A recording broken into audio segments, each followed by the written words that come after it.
My name is Tinodiwa Makoni. I am an animator, illustrator. I run a creative studio called Animation Creative Studio and the Zimbabwe Comic Book and Digital Arts Convention, and I'm also a Nelson Mandela Washington Fellow. It's very sad to see and contemplate the lives of disabled people within cities like Harare and most African cities in general. It's almost as though they are not considered at all in how the cities are planned, how buildings are constructed or manufactured. It's very, very, very disheartening when you think about this. Now, I didn't always think in this kind of way.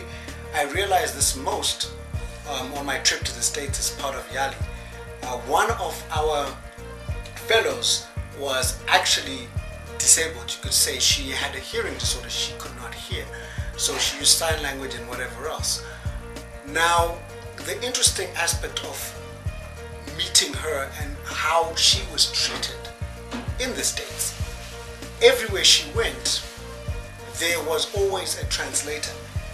She got sick one day, and she had to go to the hospital. Upon arriving at the hospital, the staff actually got this tablet. They pulled out this tablet, and on the tablet they accessed this website where there are 24-hour translators.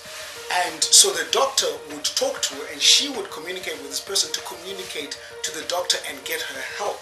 It made me realize that what happens here when a person with that kind of disability, something like that, before we even get to movement disabilities, how do they access care? Just care for when they are sick.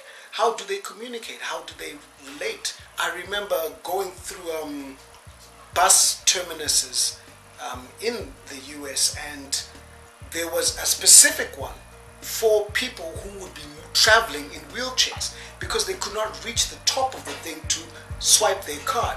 So for them, the swiping thing was on the side at the level of their wheelchair.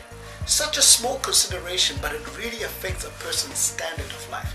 And how we treat the most underprivileged in our society is a reflection of our society as a whole.